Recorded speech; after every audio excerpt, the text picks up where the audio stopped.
আজি আমি আছোঁ বঙাইগাঁৱৰ ব্ৰহ্মপুত্ৰ নদীৰ অৱস্থিত যোগীঘোপা বটানিকেল গাৰ্ডেনলৈ। এই গাৰ্ডেনত আহিলে আপোনালোকে বিভিন্ন ধৰণৰ চৰাই চিৰিকটিৰ মাত লগতে আপোনালোকে প্ৰাকৃতিক দৃশ্যৰ মজা ল'ব পাৰিব। এই পাহাৰখনৰ লগত কিছুমান ঐতিহাসিক কথা জড়িত হৈ আছে। কিছুমান এনেকুৱা জানিব লগা ইয়াত কথা আছে যিবোৰ আমি গম পোৱা খুবেই প্ৰয়োজনীয়। তো ভিডিঅ'টো আপোনালোকে আৰম্ভণিৰ পৰা শেষলৈ চাই থাকিব। কিছুমান আমি ইয়াত কথা আছে, সেই আমি জানিব লগা কথাসমূহ আমি আলোচনা কৰিম এই ভিডিঅ'টোৰ জৰিয়তে। তো আপোনালোকে ভিডিঅ'টো চাই থাকিব শেষলৈকে। তো ইয়াতে কিছুমান পুৰণি গুহা আছে, আমি সেই গুহাসমূহ চাম আৰু সেই গুহাসমূহৰ ইতিহাস জানিবলৈ চেষ্টা কৰিম। সেই গুহাসমূহ কোনে ইয়াত নিৰ্মাণ কৰিছিল বা খোদিত কৰিছিল আমি সকলোখিনি জানিম। তো আপোনালোকে ভিডিঅ'টো আৰম্ভণিৰ পৰা শেষলৈ চাই থাকিব। আশা কৰোঁ সকলোৱে ভিডিঅ'টো চাই নিশ্চয় ভাল পাব। আহকচোন আজি ভিডিঅ'টো আৰম্ভণিৰ পৰাই আৰম্ভ কৰোঁ।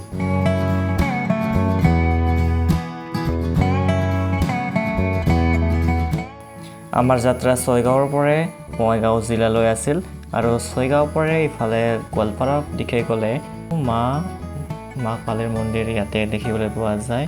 আৰু ইয়াতে এবাৰ নৰখিলে হ'ব জানো? ইয়াতে এবাৰ ৰখি দেখিছোঁ, কাৰণ যিহেতু আমাৰ দীঘলীয়া যাত্ৰা হ'ব, সেইকাৰণে মাৰ আশীৰ্বাদ লৈ আমি এতিয়া আগবাঢ়ি আছোঁ বঙাইগাঁৱলৈ বুলি। মানে আমি বঙাইগাঁৱত এটা বিশেষ কাৰণত যাই আছোঁ আৰু সেইকাৰণে ভাবিলোঁ যে যিহেতু আমি বঙাইগাঁও হৈ আহিম, তো তাৰ কাৰণে ভাবিছোঁ যে বঙাইগাঁৱত যিখন বটানিকেল গাৰ্ডেন আছে বা বটানিকেল পাৰ্ক বুলি কোৱা হয়, তাত আমি যাম আৰু তাত গৈ আপোনালোকক তাৰ কিছুমান দৃশ্য দেখিবলৈ চেষ্টা কৰিম। তাত কিছুমান ইতিহাস জানিবলৈ কথা আছে, আমি সেইসমূহ আমি তাত আলোচনা কৰিম বা জানিব চেষ্টা কৰিম। আৰু আপোনালোকে চাব পাৰে আমি এতিয়া বঙাইগাঁও জিলাত আমি এতিয়া সোমাইছোঁ আৰু আপোনালোকে যিখন পাহাৰ দেখিবলৈ পাইছে সেই পাহাৰখনেই হৈছে যোগীঘোপা বটানিকেল গাৰ্ডেন। আমি তাত যাম আৰু তাতে কিছুমান ইতিহাস জানিব লগা আছে, আমি সেইসমূহ চাম আৰু তাতে আমি কি কি দেখিবলৈ পাম এয়া আপোনালোককো দেখুৱাবলৈ চেষ্টা কৰিম। তো এয়া হৈছে যোগীঘোপাত যোৱাটো ৰাস্তা। এয়া আমি যোগীঘোপাত আহি পাইছোঁ। এয়া পাহাৰৰ দৃশ্য, মানে পাহাৰত যোৱা এনেকৈ সজাই তোলা হৈছে এইবিলাক চিৰিবিলাক, আগতে নাছিল। এয়া জিৰণি ল'ব পৰাকৈ চকী ইয়াত বনাই থোৱা আছে। আপোনালোকে চাব পাৰে ইয়াত যিটো উঠি যোৱা চিৰি হয় আধুনিককৈ বনাইছে, সেইটো বনোৱা হৈছে। আৰু সেইবিলাকৰ মাজে মাজে যিবিলাক চিৰি বনাইছে তাৰ মাজত আপোনালোকে দেখিবলৈ পাইছে যে গছ আছে, মানে চিৰি য'ত বনাইছে ত'ত এইটো যোনে মানে প্ৰজেক্টটো কৰিছে মানে খুব ভাল কামেই কৰিছে। গছকেইডাল যিডাল কাটিব লগা গছ, সেই গছকেইডাল কাটি পেলোৱা নাই, খুবেই এটা ভাল পদক্ষেপ বুলি মই ভাবোঁ। আৰু চাব পাৰে আমি এতিয়া ওপৰলৈ যাই আছোঁ।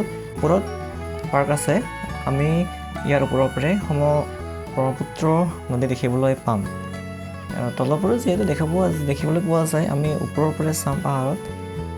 এইবিলাক চাব পাৰে, ধুনীয়া এক সুন্দৰ পৰিৱেশ য'ত আপোনালোকে ব্ৰহ্মপুত্ৰ নদীৰ ঠাণ্ডা বতাহ, শান্ত পৰিৱেশৰ ইয়াত মজা ল'ব পাৰিব। ইয়াত চাব পাৰে, আপোনালোকক দেখুৱাই আছোঁ কেমেৰাৰ জৰিয়তে। আপোনালোকেও ইয়াত যদি সময় পায় নিশ্চয় এবাৰ আহি যাব। খুব এক ধুনীয়া শান্তময় পৰিৱেশ, বঙাইগাঁও জিলাৰ অন্তৰ্গত যোগীঘোপা বটানিকেল গাৰ্ডেন। ইয়াতে আপোনালোকে জিৰণি লোৱাৰ ঠাই দেখিবলৈ পাইছে, ইয়াতে আপোনালোকে জিৰণি ল'ব পাৰিব। এয়া হৈছে মহাবাহু ব্ৰহ্মপুত্ৰ নদী। ইয়াৰ পৰা আপোনালোকে সমগ্ৰ যোগীঘোপা দেখিবলৈ পাব। আৰু ইয়াতে বহিবলৈ চকী আছে, আপোনালোকে ইয়াত বহি কেনে মজা ব্ৰহ্মপুত্ৰৰ ঠাণ্ডা বতাহ খাব পাৰিব বা ল'ব পাৰিব। এই পাহাৰখনত আপোনালোকে ফুৰিবলৈ আহিলে ইয়াত যোগীঘোপাৰ গুহা আৰু অৱশেষসমূহ ইয়াত দেখিবলৈ পাব। আৰু ইয়াত মানে আধুনিককৈ সজাই তোলা হৈছে এই পাৰ্কখন। ইয়াতে ৰাতি হ'লে ইয়াত পোহৰৰ ব্যৱস্থা কৰা আছে। আমি এতিয়া যাই আছোঁ এই যোগীঘোপাৰ যিখন পাহাৰত আমি আছোঁ, সেই পাহাৰৰ পৰাই মানে সমগ্ৰ বঙাইগাঁও জিলাৰ চহৰ দেখিবলৈ পোৱা যায়। আমি সেই ভিউ পইণ্টত এতিয়া আমি যাই আছোঁ। তাৰপৰা আৰু মানে ভালকৈ ব্ৰহ্মপুত্ৰ নদীৰ পাৰসমূহ দেখিবলৈ পোৱা যায়। মানে দেখিবলৈ খুবেই এটা ভাল, মানে খুব ধুনীয়া এটা দৃশ্য দেখিবলৈ পোৱা যায় সেই ভিউ পইণ্টৰ ওপৰৰ পৰা। তো আমি তালৈকে যাই আছোঁ। আপোনালোকে ইতিমধ্যে দেখিবলৈ পাইছে ওপৰত এটা শিলৰ মানে ভিউ পইণ্ট তাৰ ওপৰত উঠি আমি সমগ্ৰ ব্ৰহ্মপুত্ৰৰ লগতে আমি বঙাইগাঁও জিলাৰ যিখন চহৰ আছে সেই সমগ্ৰ চহৰখন দেখিবলৈ পোৱা যায় সেই শিলটোৰ ওপৰৰ পৰা। যিহেতু বৰ্তমান বাৰিষাৰ সময় সেইকাৰণে ইয়াতে যিবোৰ গছ গছনি আছে যিবোৰ ঘাঁহ বন আছে সেইবিলাক বহুত ডাঙৰ ডাঙৰ হৈছে কাৰণে ইয়াতে কীট পতংগ বা সাপ চাপ সোমাই থাকিব পাৰে। তো তাৰ কাৰণে আমি খুব সাৱধানে আগবাঢ়িব লগা হৈছে। তো সাপ থাকিব পাৰে, সাপ থকাটো ডাঙৰ কথা নহয় কাৰণ যিহেতু পাহাৰীয়া জেগা, জংঘল জেগা, সেইকাৰণে সাৱধানে যাই আছোঁ। যদি আপোনালোকে মনটোত অশান্তি ভাৱ হৈ আছে, আপোনাৰ যদি অশান্তি লাগি আছে মনত, তেনেহ'লে আপোনালোকে ইয়াত আহি আপোনাৰ মন শান্ত কৰিব পাৰিব বা আপুনি আপোনাৰ জীৱনৰ কোলাহলৰ পৰা, আপুনি চহৰৰ কোলাহলৰ পৰা আঁতৰি খন্তেক সময় এই পাহাৰত আহি চাবচোন। নিশ্চয় আপোনাৰ মন চুই যাব, নিশ্চয় আপোনাৰ মন ভাল লাগিব। খুব এক ধুনীয়া সেউজীয়া পৰিৱেশ। ইয়াত আহিলে অশান্ত মন শান্ত হোৱাটো নিশ্চিত। মানে ইমানেই এটা ধুনীয়া পৰিৱেশ ইয়াত যে ইয়াত আহিলে মানে ইয়াৰ পৰা উভতি যাবৰ মন নাযায়। ইয়াৰ পৰা সেউজীয়া এটা পৰিৱেশ, ব্ৰহ্মপুত্ৰৰ দৃশ্য, লগতে ইয়াত ঠাণ্ডা ঠাণ্ডা বতাহ, মানে এটা খুব ধুনীয়া পৰিৱেশ।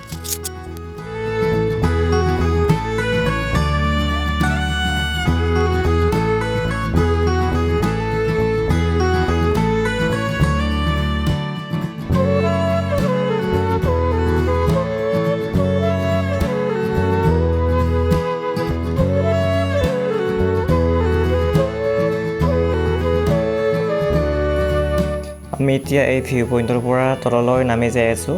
মানে এই পাহাৰৰ তলত নামি যাই আছোঁ।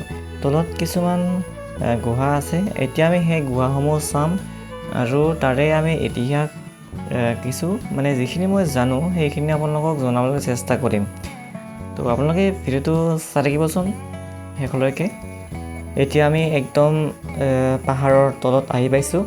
এই গুহাসমূহ ইয়াতেই খোদিত কৰা হৈছিল।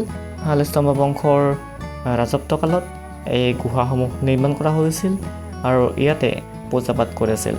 আৰু আপোনালোকে এটা কথা মন কৰিব যে যোগী সাধু সন্যাসীসকলে এই পাহাৰতে তপস্যা কৰিছিল।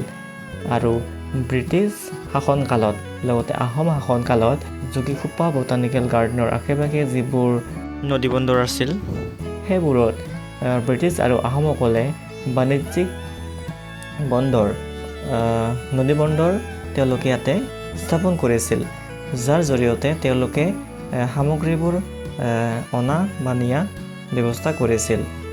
ইয়াতে গুহা কেইবাটাও আছে। ইয়াতে তেওঁলোকে দেৱীৰ বা দেৱ দেৱীৰ মূৰ্তি কিছুমান খোদিত কৰিছিল শিলত, আৰু সেইসমূহ খোদিত কৰি তেওঁলোকে ইয়াতেই পূজা পাঠ কৰিছিল। আৰু আপোনালোকে চাব পাৰে একদম পাহাৰৰ তলত ইয়াতে জিৰণি লোৱাকৈ ধুনীয়াকৈ তেওঁলোকে মানে আধুনিককৈ সজাই তোলা হৈছে দেই। আধুনিক মানে আগৰ নহয়, এইবিলাক নতুনকৈ সজাই তোলা হৈছে যাতে ইয়াতে যাতে দূৰৰ পৰা মানে ভ্ৰমণকাৰী আহিলে তাতে ইয়াতে জিৰণি ল'ব পাৰে। আৰু এই গুহাসমূহ যিবোৰ খোদিত কৰা হৈছিল, এই গুহাসমূহ চাবৰ কাৰণে ইয়াত চিৰিৰ ব্যৱস্থা কৰি দিয়া হৈছে। চিৰিৰ ওপৰত এনেকৈ চিৰিদি খোজকাঢ়ি যায় আপোনালোকে এই গুহাসমূহত খোদিত কৰা দেৱ দেৱীৰ মূৰ্তিসমূহ চোৱাৰ মানে ব্যৱস্থা কৰা আছে। আৰু আপোনালোকে চিৰিদি যায় আপোনালোকে ইয়াতে গুহাৰ দেৱ দেৱীৰ মূৰ্তিসমূহ চাব পাৰিব।